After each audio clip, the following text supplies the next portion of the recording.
Greetings. I'm Reverend Dr. John E. Jackson Sr., and I'm the senior pastor of the Trinity United Church of Christ in the great city of Gary, Indiana, where we are not just another church, but we are a culturally conscious, Christ-centered church committed to the community. We are unashamedly Black and unapologetically Christian. It's Wednesday, midweek, and I want to offer you what I call a Hump Day Homily or midweek meditation. I want to start out by lifting up one of our ancestors' wise words. It was W.E.B. Du Bois in 1903 in his book, The Souls of Black Folk, whose most popular line and probably the most applicable to our situation now. That line says, the problem of the 20th century is the problem of the color line. That's what W.E.B. Du Bois wrote in 1903. The problem of the 20th century is the problem of the color line. Well, in mathematics, when you don't solve a problem, that means you still have a problem. And the problem of the 21st century is the problem of the color line. The problem of the 21st century is the problem of the color line. I want to lift up another author by the name of Derek Johnson, who writes in The Guardian. And in The Guardian, he writes some very prophetic words that put in context what's going on right now in this nation. He says, the expendability of Black lives is not a flaw in the system. It is the system, Derek Johnson says. He says, we are meant to die. Or at the very least, we are not meant to be respected. We are not meant to be valued. We are not meant to be protected. And we are not meant to be considered fully human. Derek Johnson goes on to say, that's how racism works. And it has operated efficiently throughout American history. Those are some very heavy words that we need to take account of in this time that we live in now. You know, probably 6 months ago, 7 months ago, I remember a lot of churches, a lot of church people, a lot of pastors were talking about, as we were getting ready to move from 2019 to 2020, were projecting their church themes. 2020, the year of vision. 2020, the year of vision. Great things are going to happen. Awesome things are going to appear. Breakthroughs are going to happen. Acquiring of great wealth is going to be at your disposal. Yeah, it was all dreams and visions of just exciting and awesome gifts that were just going to be laid at our feet, because 2020, the year of vision. Well, what happens when that year of vision, that vision is a disturbing vision? What happens when the vision that God unveils upsets you, unsettles you, rankles you, disturbs you? What happens? Tell you what happens when you see things clearly. You ever experienced a night where a strong thunderstorm came through? Or if you live in the coastal areas, a hurricane or a tornado that night, and you all were hunkered down throughout the night, and you might have peered out the window and you saw the trees bending with the strong wind, but you couldn't see clearly about what was going on. You just knew that in the darkness, it looked foreboding. And then when the morning came, where you could see clearly, you saw the damage. You saw clearly how much damage the storm had caused. Well, the storm of racism has been raging in this country from its inception. And in the year 2020, we're getting a glimpse of the damage that racism has been doing, y'all. Starting with COVID-19, which has just gripped the entire planet, y'all. COVID-19, which is no respecter of persons, affects any and everybody all over the planet. But in America, North America, in the US of A, it has affected black people 3 and 4 times worse than other people. And what has been revealed in this year of clear vision is the numbers of poor black and brown people who don't have access to proper health care, health coverage, and their health needs met. So they've had to walk around with treatable conditions because they didn't have the money to go to the doctor. And when things got bad, they had to use the emergency room as a doctor's visit. And that has taken a toll so that black people and brown people are dying at tremendous numbers. The clear vision of 2020. People have had to be off work whose small time jobs paid a little something and they were thanking God for it, but they didn't have health coverage. And now that they had to be off because they're not essential workers, they didn't have a check coming in. And they've been sitting in anxiety and fear and dread because that little $1,200 was not enough to cover the rent. Let's don't put food on the table. And let's not talk about how the corporations got the majority of it. They stole it.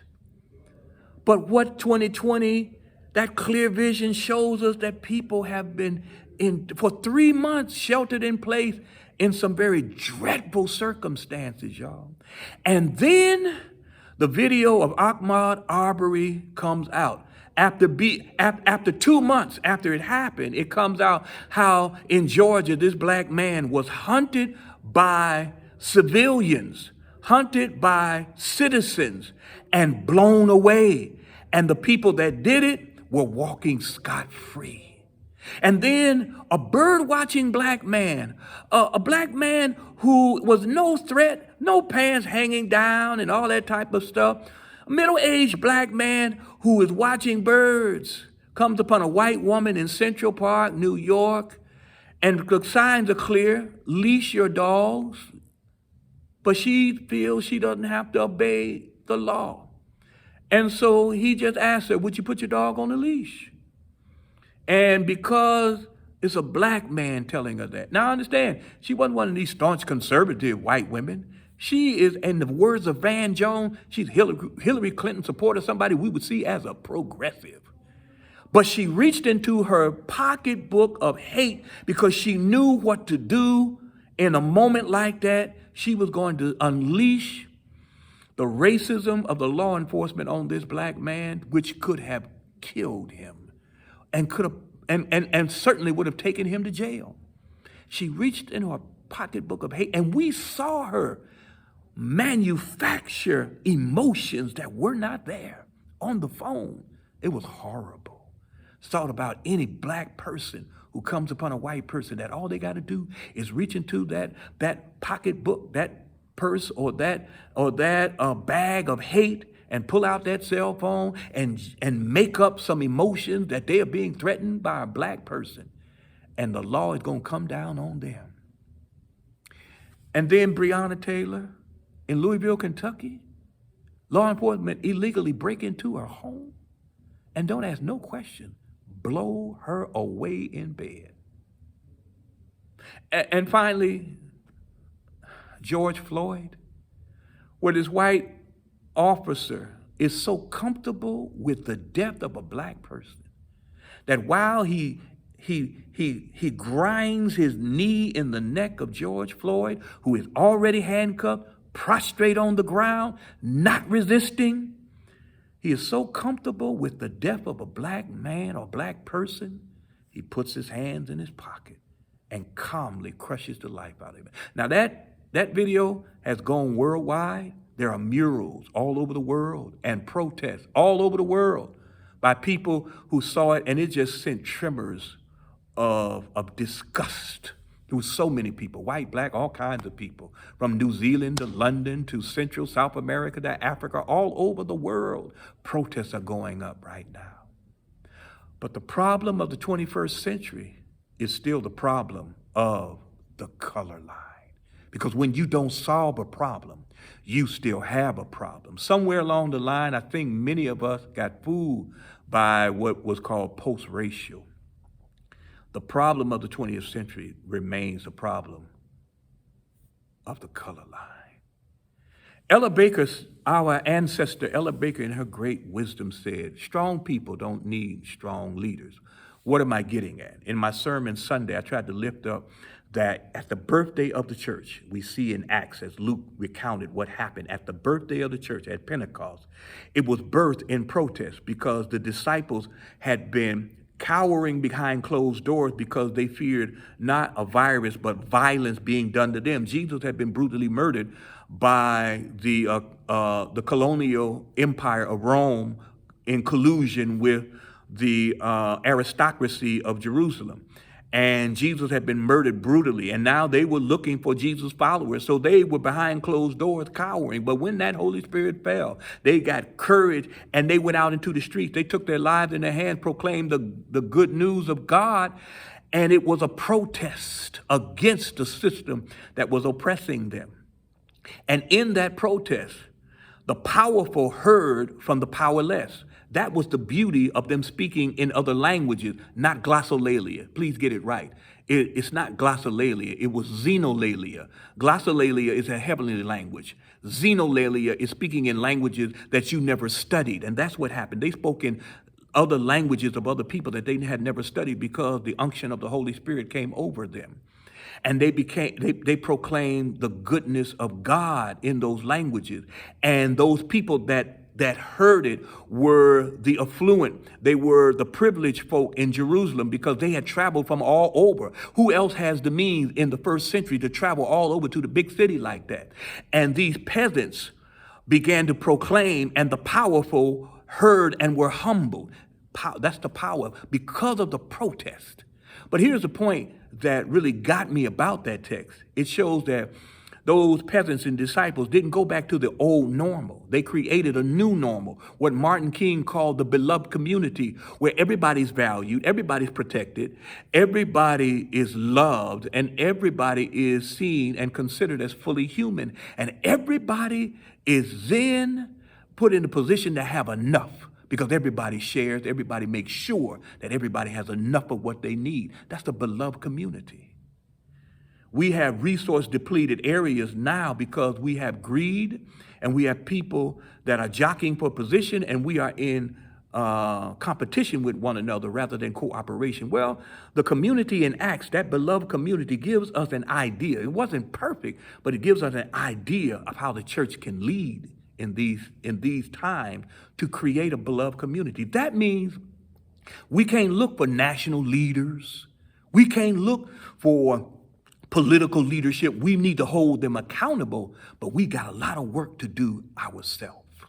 That's why Ella Baker's words are so powerful. Strong people don't need strong leaders.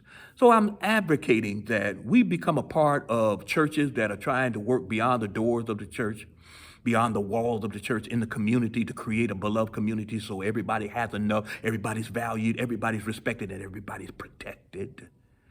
That grassroots organizations, and they're in every community, that we link up with them so that we can do this good work on the ground to build from the ground up, because change comes from the ground up. God has given us a vision that disturbs us so we can do something about it, so that everybody sees that we all have a responsibility to not just post on Facebook, but then to join with other people, put our egos in our pocket and join with other people that don't necessarily think like us, but we can work together on the same cause.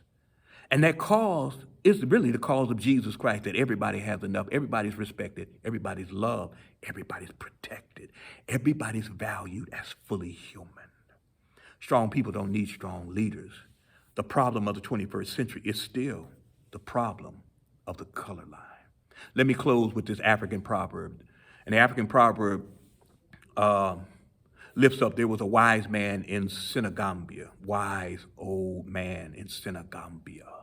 And people came from miles, many miles around, because they had issues and problems and complexities that they wanted to hear his wisdom, because his wisdom would bring clarity. And so people would come from miles around and line up at his hut just to sit at his feet and present whatever it was and get some wisdom from him. There was a young man in the village that he lived in, and the young man became a little disenchanted, upset, a little jealous. He grew tired of seeing all these people coming to this old man's hut for wisdom. And so he decided he was going to show him up, put him on the spot, embarrass him. He got a bird, stood outside the old man's hut, called out to him, "Old man, come out here, old man." The old elder came out. He said, "Young man, what can I do for you?" The young man said, "I have a bird behind my back in my hands. Everybody thinks that you are so wise. Well, let's see how wise you are. Can you tell me, old man, if the bird I have in my hand behind my back, is that bird alive or is that bird dead?" A hush went over the crowd. People looked at the old man. What will he do now?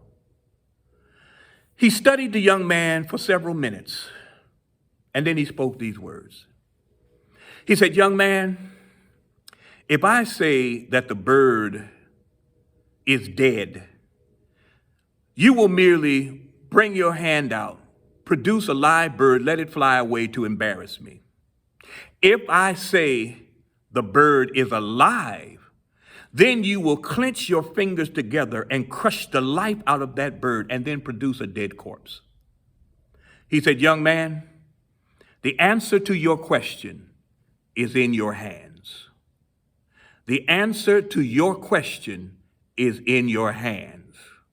The problem of the 21st century is the problem of the color line, and the answer is in our hands."